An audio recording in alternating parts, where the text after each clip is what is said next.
related service lines. I've been at Silence for about 4 years. Prior to that, I was a NetSec service line lead at Foundstone. I was there for a while.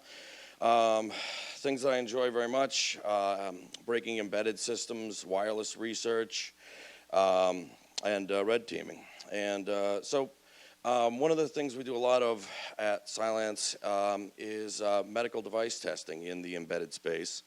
And so I thought I would do a talk on that because we found a lot of interesting stuff. It's an interesting topic, I feel, as you'll see. It requires a lot of different disciplines, and there's a lot of different interesting protocols and interfaces involved and techniques. And we also found a lot of interesting vulnerabilities that I'll talk about as well.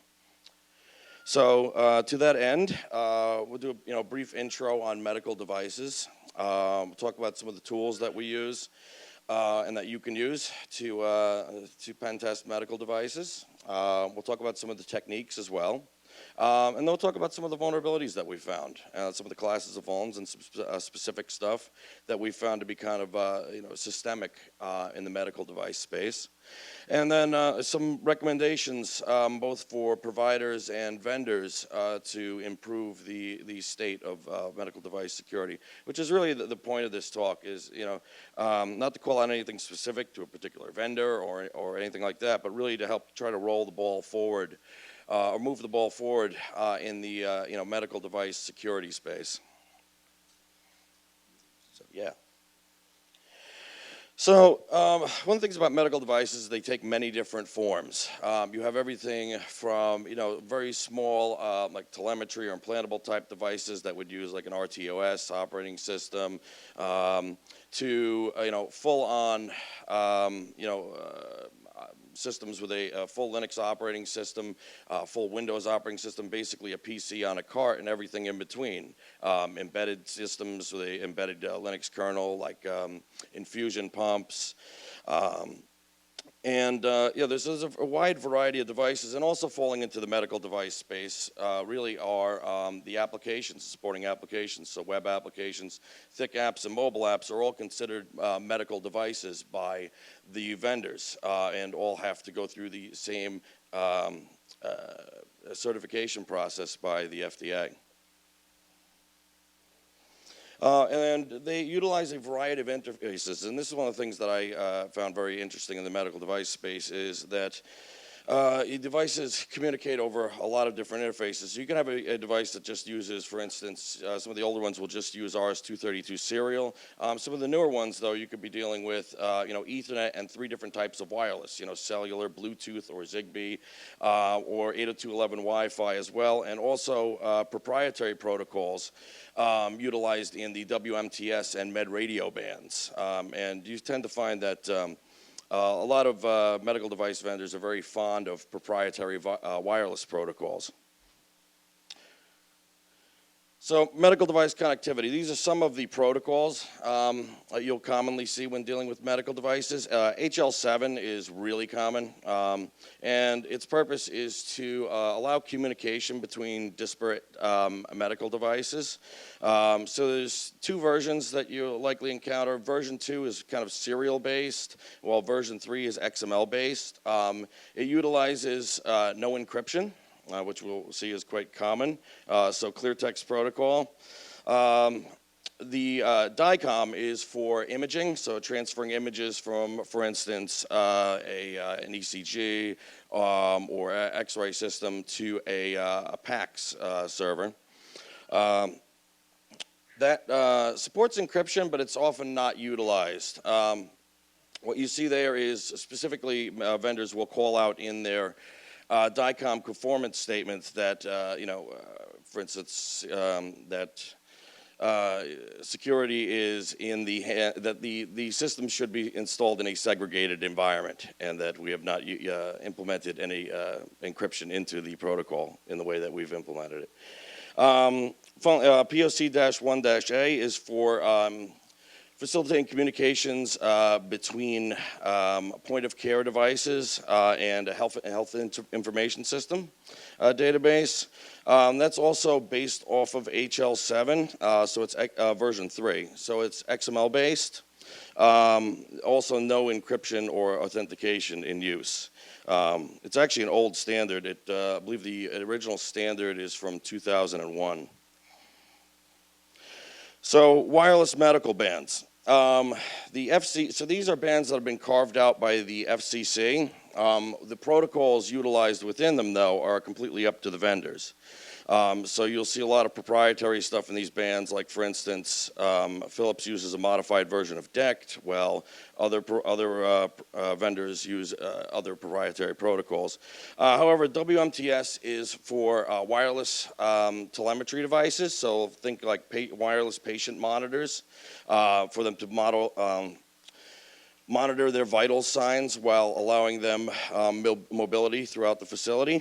While med radio, which used to be called MIX, there's two classes there. Medical body area networks are for body-worn sensors, including implantables like implanted cardioverters or defibrillators, while the medical micropower networks are actually for restoring functionality to paralyzed or lesser functioning limbs. So like you could think they're like neuromuscular stimulators or other devices of that nature. So kind of cool stuff there.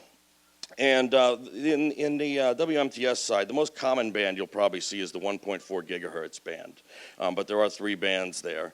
They date back to about, I think, the original mix was 1999, and on the WMTS side was 2002, and they've been adding additional bands since then, the latest on the WMTS side being 1.4 gigahertz, and probably the most heavily utilized. All right, so tool set.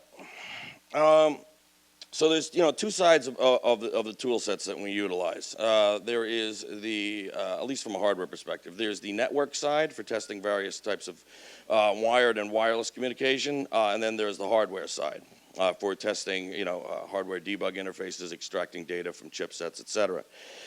So on the network side, I highly recommend a good portable switch. I like the Dualcomm. It's about $175, so not cheap for that kind of portable switch, but very reliable, and it's good for doing protocol analysis. So plug it in between the device and whatever system it's communicating with, fire up Wireshark, and start doing protocol analysis, and then hopefully facilitate into protocol attacks from there. Software-defined radio, very useful, as I said, not only for cellular, but also, vendors are very, as I said, fond of proprietary protocols. So you end up dealing with a lot of stuff in, I guess the WMTS and med radio bands. So SDR is a must there. I prefer the USRP, a little pricey, but I think it's worth it. Also, if you end up doing any GSM stuff, it allows for adding on a GPS to clock tamer, right? So a GSM clock tamer, which is a chip which is necessary for doing any sort of GSM attacks, because GSM is very sensitive about its clock. Good wireless card. I like that Alpha. I found it to be very reliable. You'd want one that does A, B, G, and N, so both 2.4 and 5 gigahertz bands, right? Allows for monitor mode and does injection reliably. So I have 2 of these that I use, one for monitoring and one for doing deauth, etc. Find them to be highly useful. And then the Ravens are for Zigbee testing. So I like these because they work very well with the Killer Bee toolkit, which is exceptionally useful for Zigbee testing. Again, I use one for monitoring while using the other for instance, replay attacks, etc. So those are pretty cheap too. I think about $40 each. So I recommend getting 2 of those. And then, of course, for Bluetooth, you have the Ubertooth one for doing passive monitoring. Supports both Bluetooth and BLE. And then a good class 1 Bluetooth adapter, so that's the strongest class of a Bluetooth adapter, theoretically 100 yards or 100 meters or so of coverage. I like the Sina Pirani, which I've been using for many years, and I find to be exceptionally reliable. That supports both Bluetooth and BTLE as well, which you're going to want to support both. So on the hardware side, you want some sort of good Swiss Army knife adapter, if you will. So something like the Shikra that will do JTAG, SPI, and UART.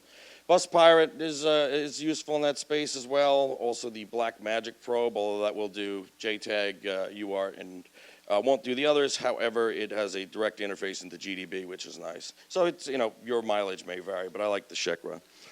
A good IC programmer, I like the Zeltec.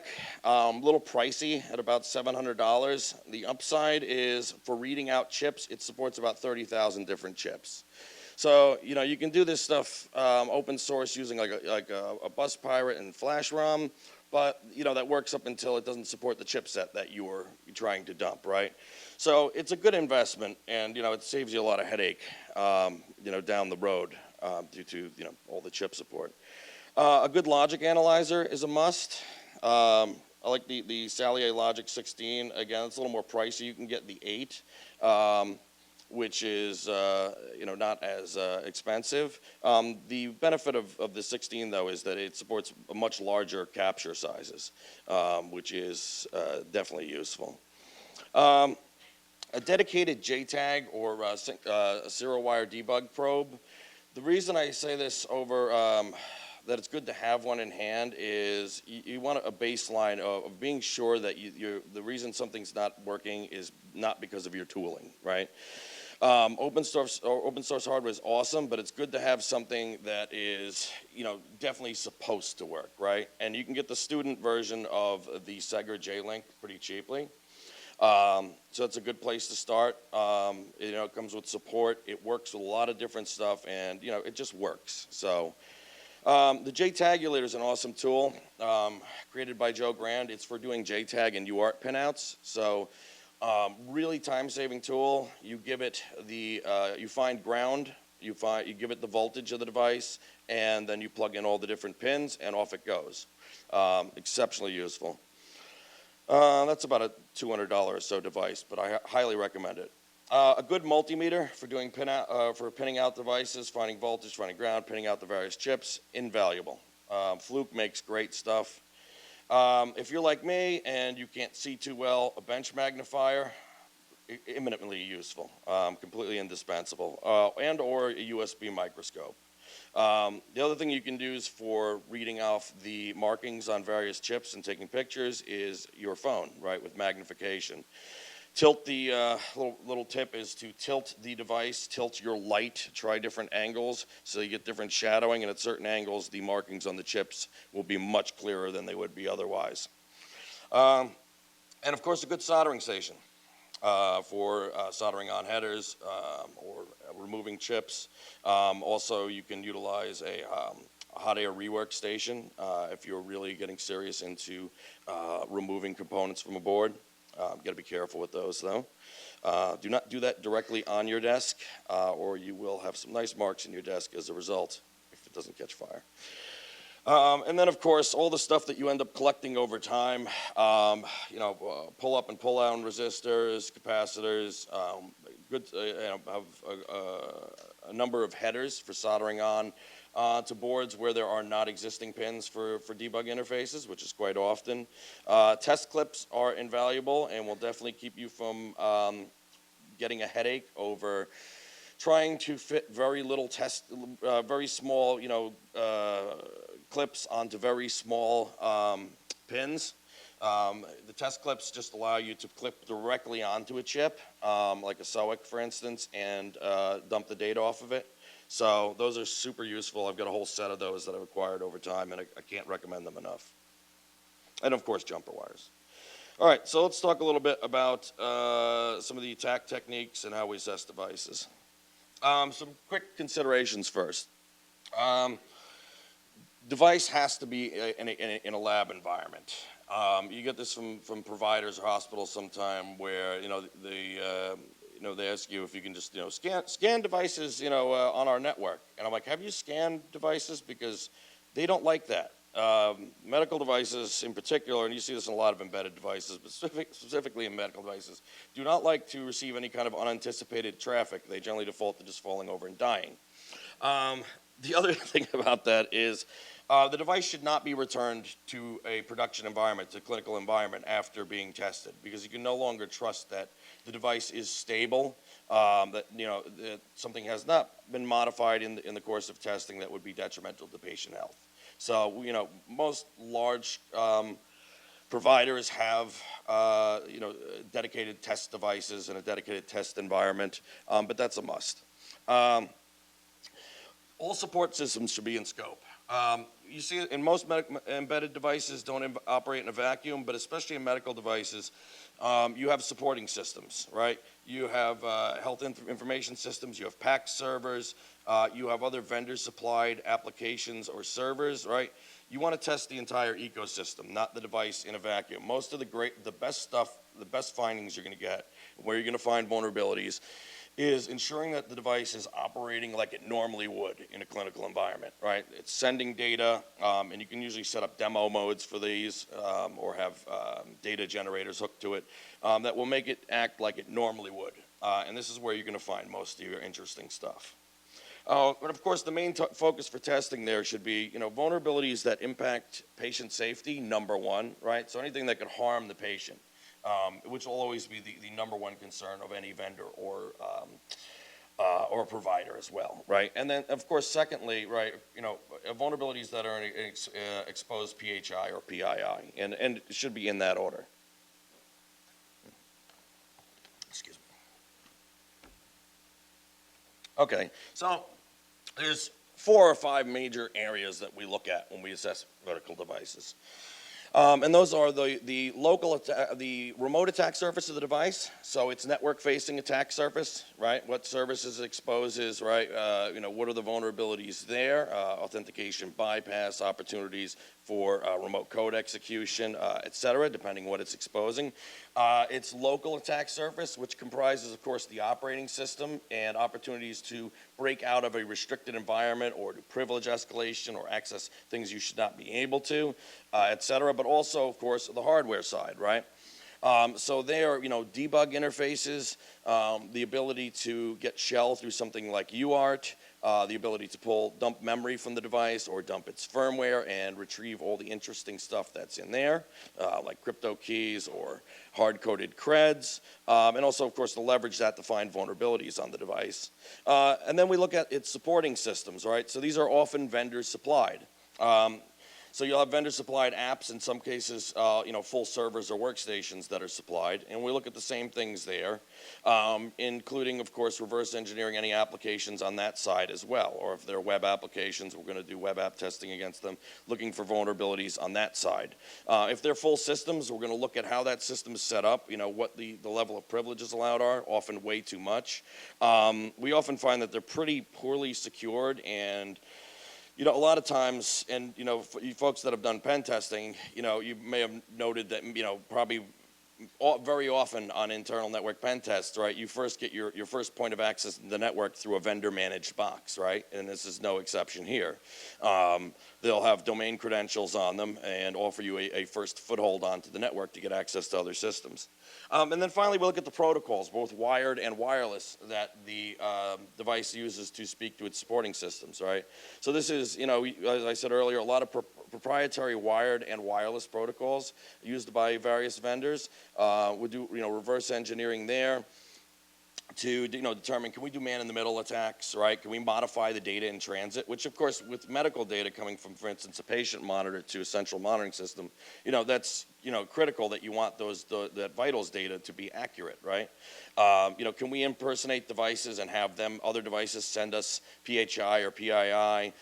Can we cause replay attacks to do denial of service, et cetera? So there's a lot of attack surface there as well. So the first step is device discovery, right? First thing, you take a look at the device, you note its model number, you do some Googling, pull down any data sheets that are available for it, right? Any other, information that is out there. Depending on how long the device has been, in production, right? Or how long it's been on the market, right? There'll be the more information that's going to be available. One place that's great to look up stuff is medical device repair sites. Frank's Hospital Workshop is a particular favorite of mine. And these are just the sites that medical device repair people frequent. They have message boards. They keep a big stock of data sheets and service documentation for various devices. Also, a great place to get hard-coded credentials, because medical devices are rife with hard-coded creds, and they'll always be in the service doc. So that's a great place to look, number one. Any device that is sold in the U.S. that has any kind of wireless functionality has to have an FCC ID. So you can do an FCC ID lookup. The FCC ID, by the way, will be on a sticker on the outside of the device. You can look that up on the FCC site. You get all kinds of useful documentation up into including circuit block diagrams, operational descriptions, depending on how much the vendor requested to have held back. Determine any proprietary protocols if you can at this point. And start doing some lookups on there as to what might be available. Vendors kind of keep that stuff pretty close to the chest, but you can pick stuff up here and there. Google patents are actually pretty good for that, by the way. Looking up any of proprietary protocols and other stuff related to their devices. So just look up everything that vendor has done within the time frame of the device development, or slightly before that.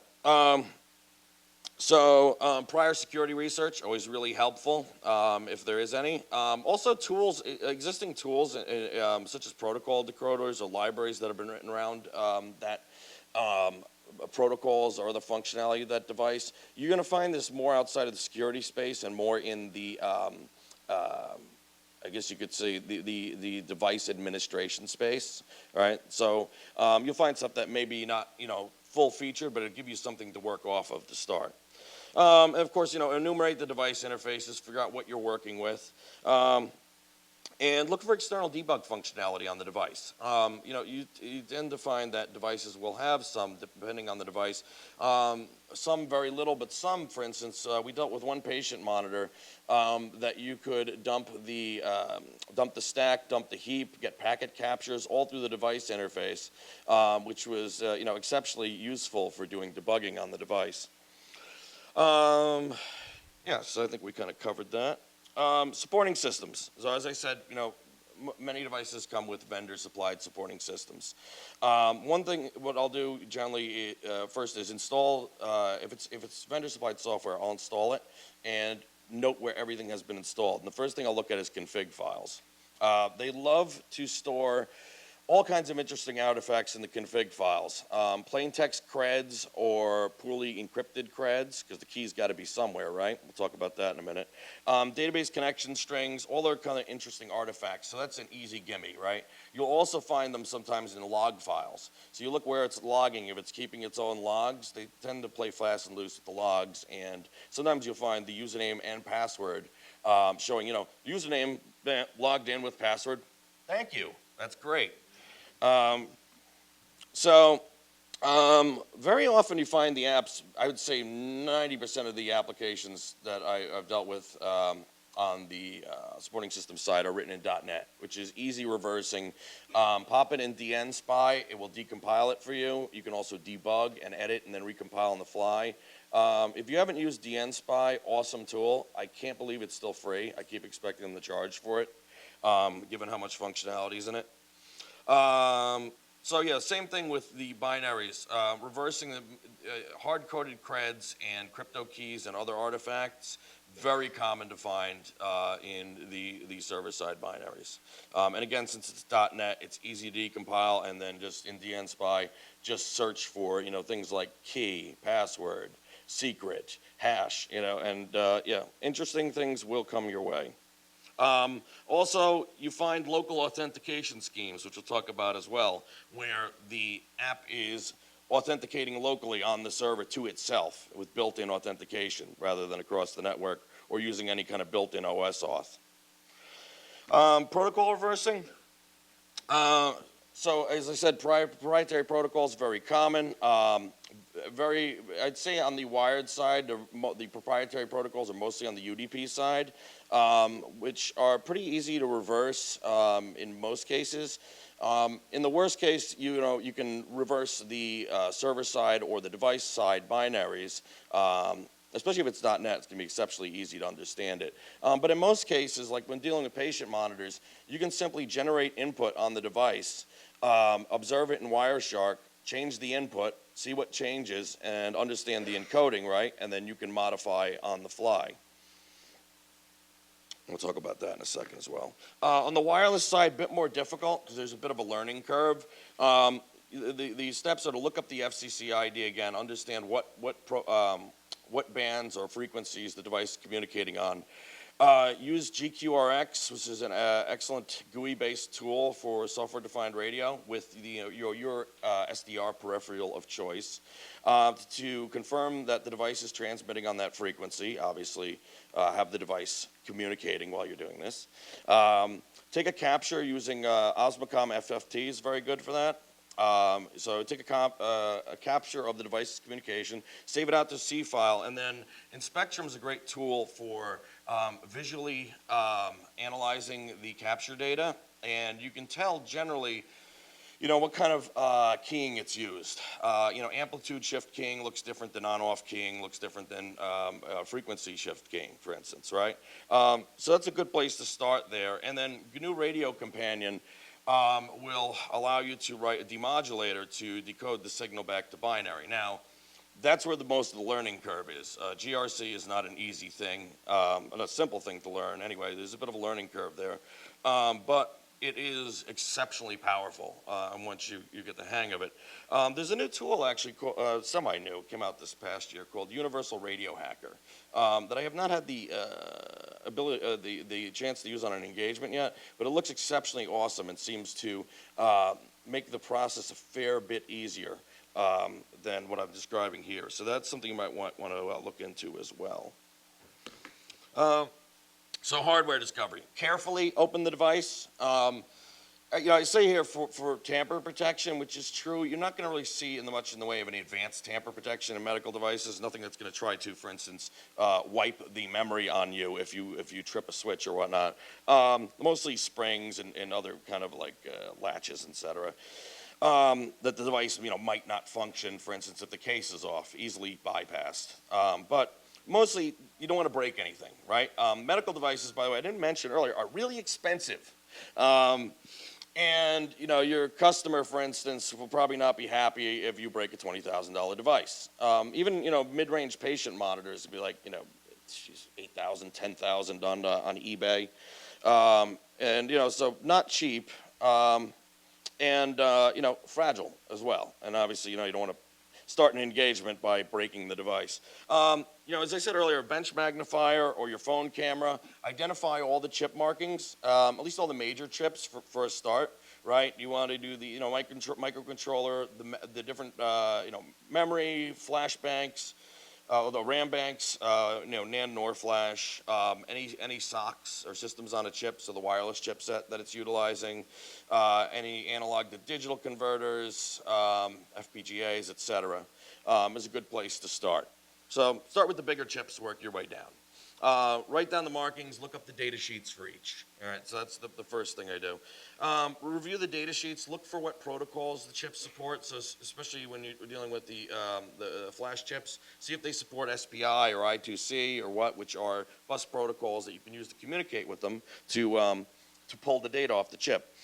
Look at the microcontroller data sheet, see what it supports for debug protocols. UART, which you can use to get a shell on the device sometimes, depending on what the developer or the vendor did. At the very least, sometimes you get really good debug output. And then what kind of, does it use JTAG, serial wire debug, background debug mode? For instance, BDM you'll see on like Freescales all the time, which NXP bought. NXP bought everybody. So that's a good place to start. And then, of course, go over the PCB with your phone, highly magnified, and just go down and look for anything that looks like debug pins or pads. Sometimes you get lucky and the pins are there, and they have the whole interface. and you could plug right into it. More often it will be, unused pads, but after a while you get a hang of knowing what to look for. Basically stuff in a row, number of pins matched up, and then you go to pinning it out. Which we'll talk about in a sec. This is just some output from data sheets. The one on the left is a Freescale, and the one on the right there is a ST Micro microcontroller. And that's not working. Anyway, it just shows that, for instance, right, you can see JTAG with the pins, TDI, TDO, TMS, etc. On the ST Micro. On the other, you see the background debug mode, the BDC pin. And then, of course, you'll see MISO and MOSI on the Freescale, which is pins for SPI, right? So this will tell you what they support and where they are on the chip as well. So when you're doing pinouts and you're pinning out between a debug interface and the chip, right? You know how many pins down on one side of the chip to pin out to do a continuity testing between the two to see if which one matches up to the other. Okay, so real quick about debug interfaces.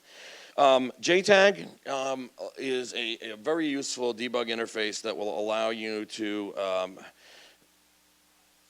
oh no, how did I manage that one? How far back did that happen, by the way? Okay.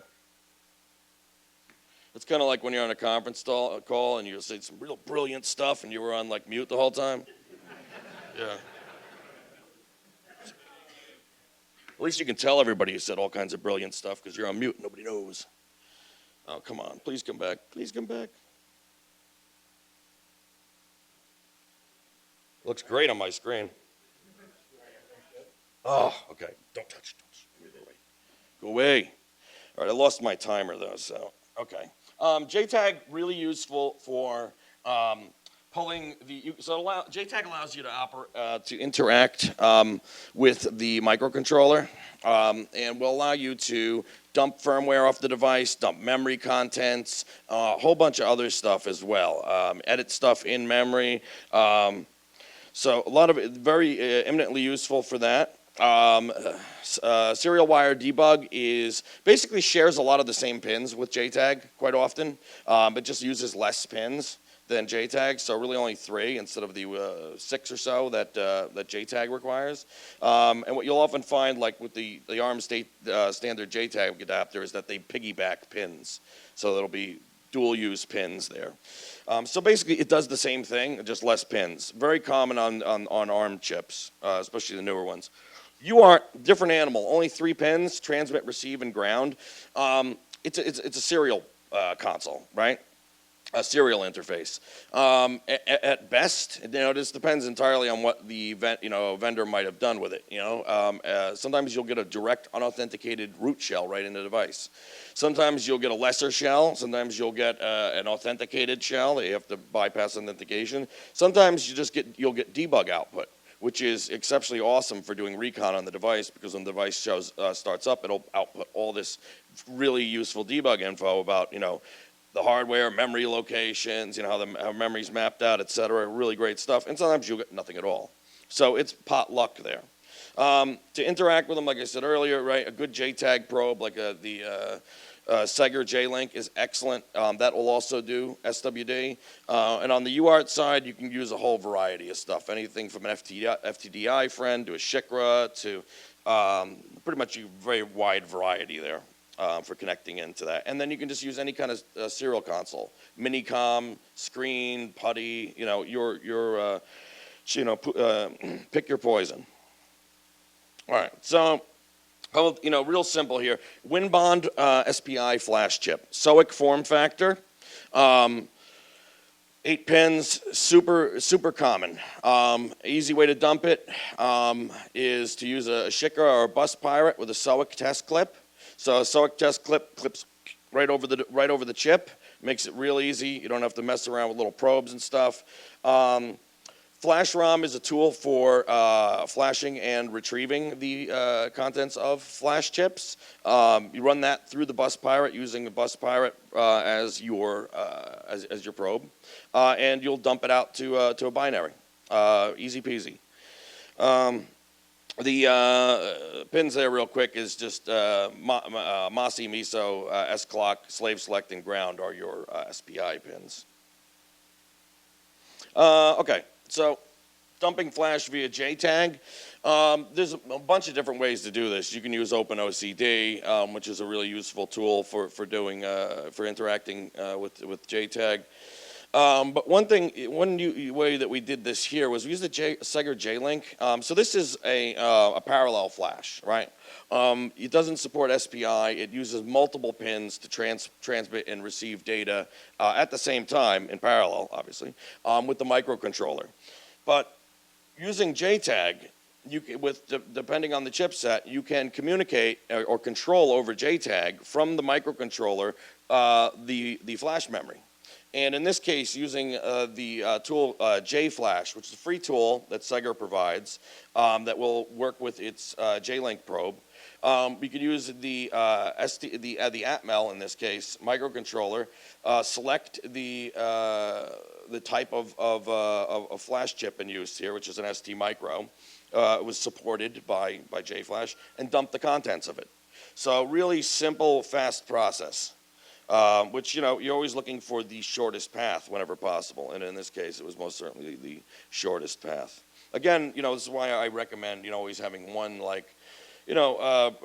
vendor supplied, like, for instance, Seger JTAG probe, right? Just so that you have something that is supposed to work. So that you're not going, hey, is it my tooling? Is it the device? Is it, right? You have a baseline. Okay. So, let's see how much time I got left here. I tend to prattle on a bit. All right, so here's some vulns that we have discovered. We didn't call out any specific vendors because some of these were found on doing work for providers. And the point here, as I said earlier, is not to shame any one particular vendor. It's to move the ball forward in medical device security. And what we found, in most cases here, this is not an issue of something that you found with one particular vendor. Most of these are stuff that we found that are systemic across devices from multiple vendors and multiple device classes. So these are the various classes that we found that would consider systemic. Unauthenticated interfaces of various types, lack of mutual authentication between devices, and lack of memory integrity protection, also replay protection, as I said earlier, of remote denial of service, as well as unencrypted protocols and roll your own encryption, as we'll talk about in a sec, and very common hard-coded credentials and crypto keys.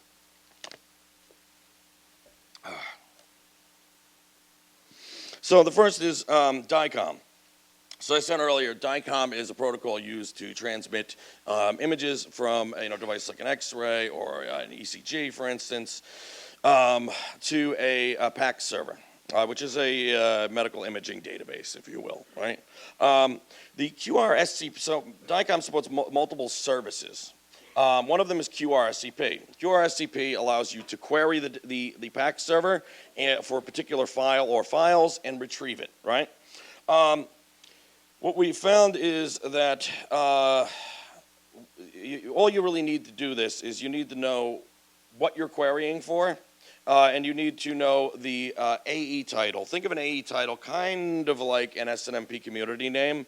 It's the name of the local name of the application on the PACS server, or the DICOM service. So what we found quite often is that the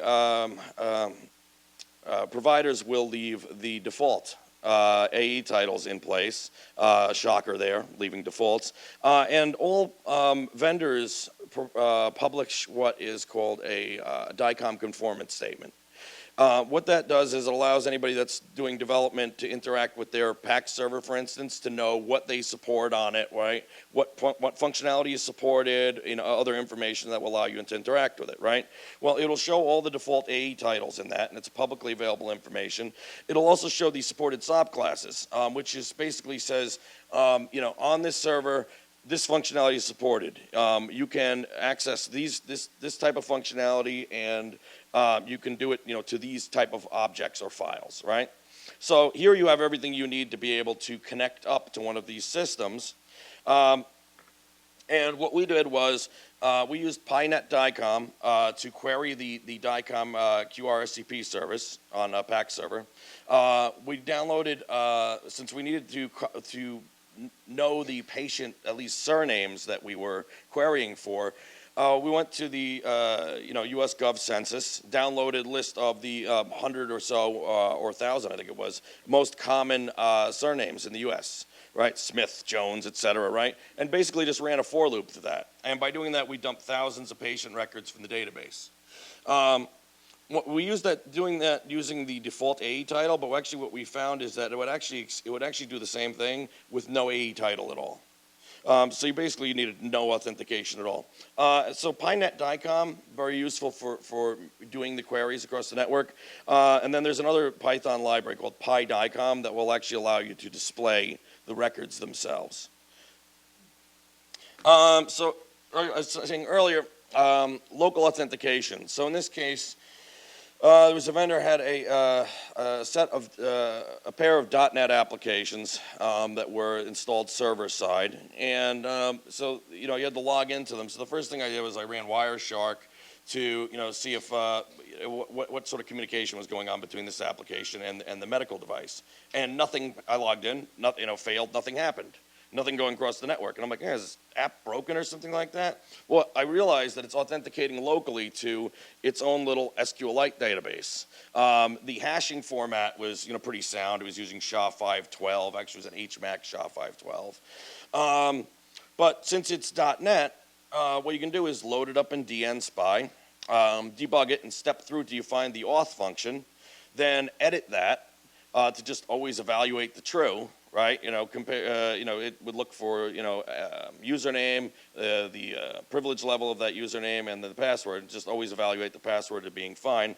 Edit that, recompile, and then step through to be able to log into the app every time. So, I mean, obviously, the lesson there is don't do your authentication locally with a built-in authentication scheme. Which is kind of part and parcel to, we'll see, like you seem to find in vendors quite often that they'll roll their own auth, roll their own encryption, with that, instead of just using, standard available crypto libraries, for instance. So man in the middle, I was talking a bit about this earlier. This was a case of a proprietary UDP protocol that was being utilized between a patient monitor and a central monitoring workstation. So the central monitoring system, what you would sit at for instance, the nursing workstation, and they'd be able to monitor the patient monitors in 20 different rooms at the same time.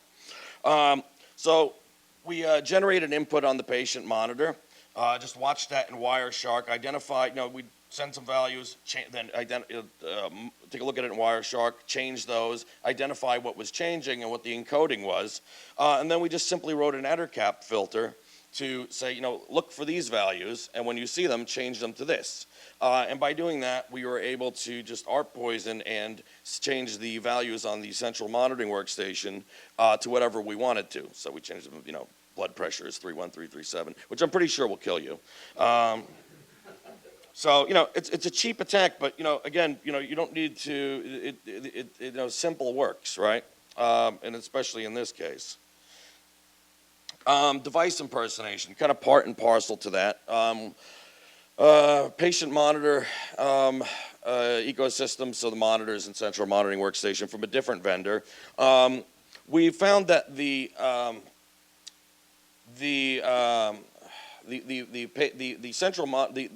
patient monitors identified themselves by UDP broadcasts. So they just keep doing UDP broadcasts, and if you responded to them the right way, they would take you to be the central monitoring system. So we reversed the binaries from the central monitoring system, and actually where we got the most truck was we reversed the .NET binaries from HL7 gateway that was part of it also, which made life easier. So we understood how the protocol worked. And then we just replied to we wrote some code to reply to the monitor's UDP broadcasts, sending the reply it expected, and then it took us for being the central monitoring workstation. The patient monitors, all of them, would then reply to us with a encrypted packet that we'll talk about in a second that had the patient data in it, so it had PHI in it. We were then able to decrypt that payload by using the encryption key that we found in the .NET binary. which actually we'll talk about real quick. So this is our first example of roll your own crypto, which is, as we all know, cryptography is really easy. Anybody can do it, right? Yeah. So I'm so in this case, it was protecting PHI in transit. Basically, all it was a 256-byte array on both sides. It's just a key on either side, right? And then the decimal value of the encrypted byte corresponds to that offset in the array. So whatever the decimal value is being set across, that was that many into the array. And then there was a bit of byte flopping that went on as well. At first, we actually thought that this was just endianness from going big endian to little endian, but it actually wasn't. So they did a bit of byte flopping around as well. But that's it. Just basically key on this side, key on that side. And since it's the same key on every device that they've ever sold, right? Once you know it, now you know it. Which is, of course, again, the danger of hard-coded keys. This is another example of that. So this is on a device from a major vendor. And in this case, I was talking earlier about all the goodies you find in config files, right? So in this case, it was protecting, we saw these encrypted passwords, usernames and encrypted passwords in the config file. And we said, man, that looks weird because there's repeating characters and stuff.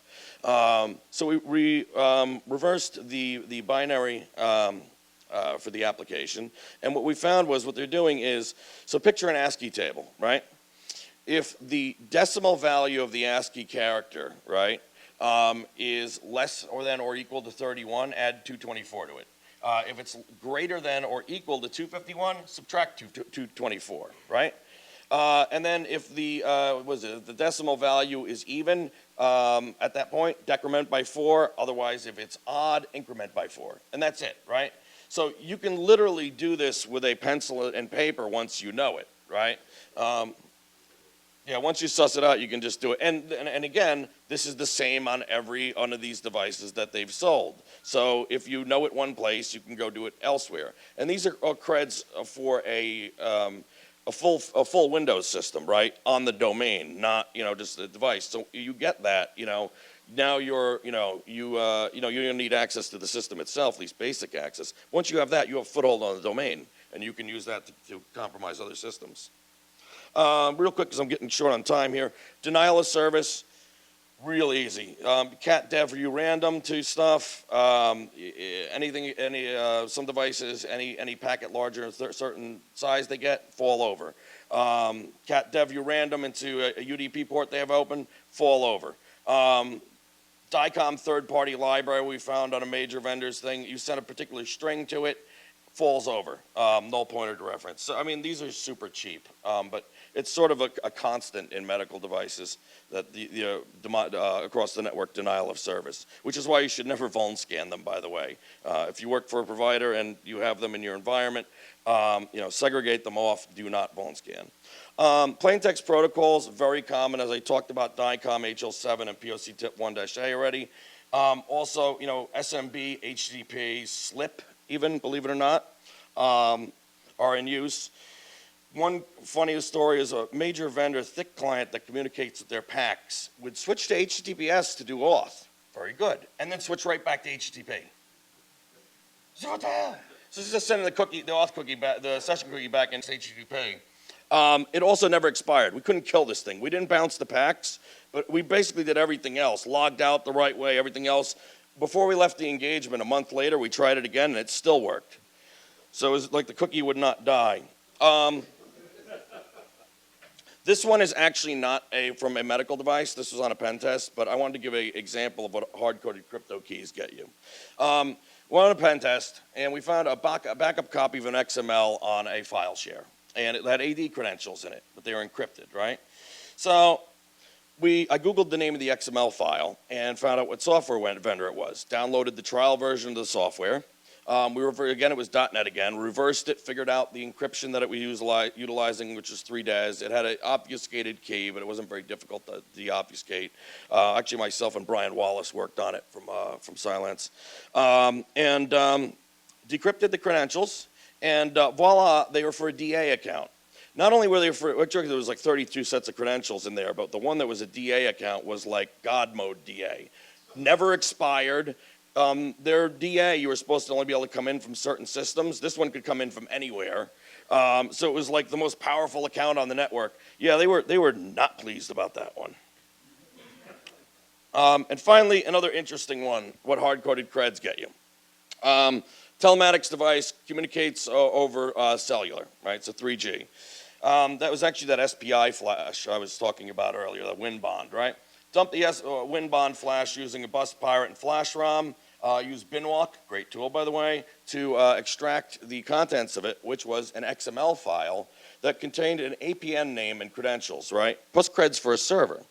An APN name is an access point name. But basically what it is it's a gateway between the internet and or a gateway between a cell provider's network and another network. Usually it's the internet, but not always. It can be anything. It could be another network. In this case, what we found was when we dialed up and we connected to it, and we found that it granted us access to the vendor's private RFC 1918 address network. So 192.168.1. I was like, wait a minute. Furthermore, once we got on there, we had a set of creds for an FTP server. We get into the FTP server. That had 16 pairs of other creds on it for other servers and databases. We didn't go any further there because we didn't want to go out of scope. But the other thing was we realized that this is the server that the devices, which were live and in the field, were being used for their over-the-air updates. So, and it had like 11 versions of unsigned device firmware on it. So if we had wanted to, we could have backdoored the firmware, put it back there, and the next time all the devices did their over-the-air updates, it would have updated them with our modified firmware, right? So we did not obviously do that. But that shows you, what hard-coded creds will get you. So some quick recommendations, because I am like right up on my thing. So recommendations for providers, right? So for hospitals, inventory your medical devices and assess their attack surface. Know what it is, okay? Do a threat model of them. Many do not. Disable all unneeded functionality. If you're not using the wireless functionality, disable it. And segregate those medical devices from the general network. As I said, a stiff breeze knocks them over. They don't like being scanned or other unexpected traffic. So even just for that reason, segregate them out.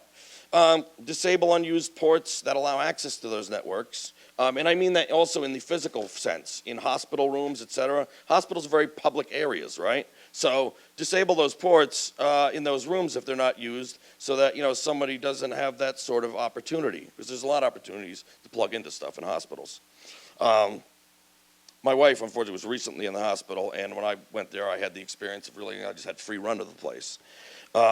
Hopping all over the place, which for me is, a lot of fun. I didn't do anything.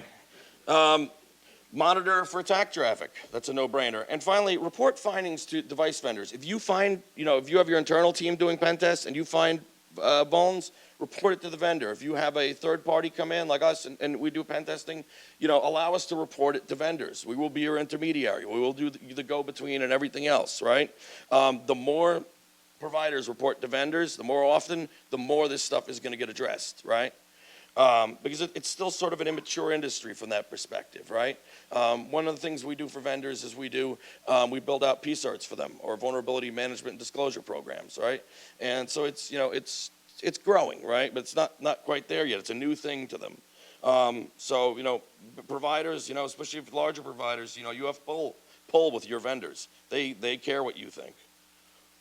Us, not so much all the time. So recommendations for vendors, assume that attackers are going to get a hold of your devices, that they're going to buy them on eBay or whatever, and they're going to reverse engineer them. Do not design that accordingly. It's not that they're going to attack them, in the hospital, or they're going to buy them, right? And then they're going to do it that way. This is my last slide. If you can, use TPMs to store your keys, right? Trust and platform modules. Store all your important stuff in there. Use standard crypto algorithms. Don't roll your own, please. And give your providers a way to change credentials and keys and stuff, right? If you hard code everything, they want to be secure, but you're not giving them a way to do that, right? Let them change that stuff. Don't run your applications under more privileges than what they need. all right? You find that very often they're running under admin, root, et cetera. If they don't need it, don't do it, all right? You know, you're doing yourself and the providers a favor by doing that. Mutual auth between devices. Have it so that devices don't just trust anybody who walks up and says, I'm a device too, let's be pals. And don't encrypt creds, okay? Especially don't encrypt creds with treehouse cryptography. You know, hash them. Who's good hashing? And you know, if you have built-in OS auth mechanisms, use that. Use the stuff that's there. Don't reinvent the wheel, you know? We know you're a great developer, you know, but you don't need to show off. Getting tricksy and all that. Tricksy. Hobbitses. All right, that's it, so.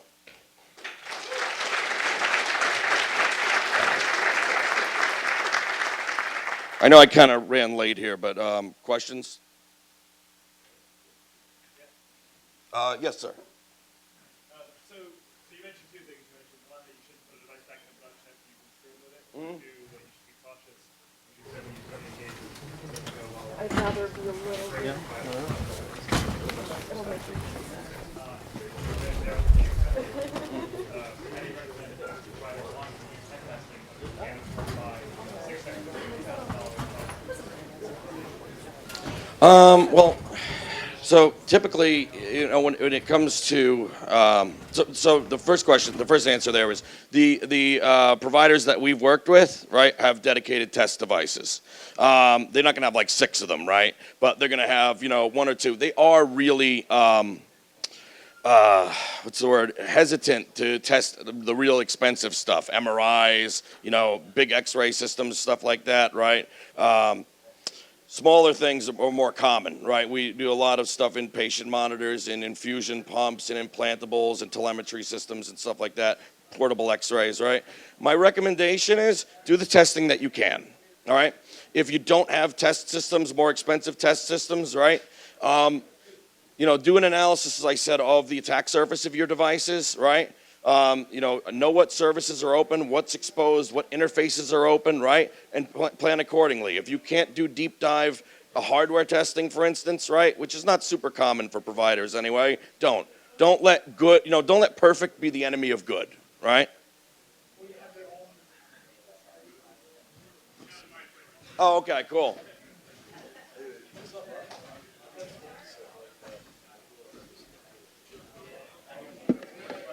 Ooh. Yeah, man. Hey, look at that, you're here. Hey, how you nice doing, to see you man? again.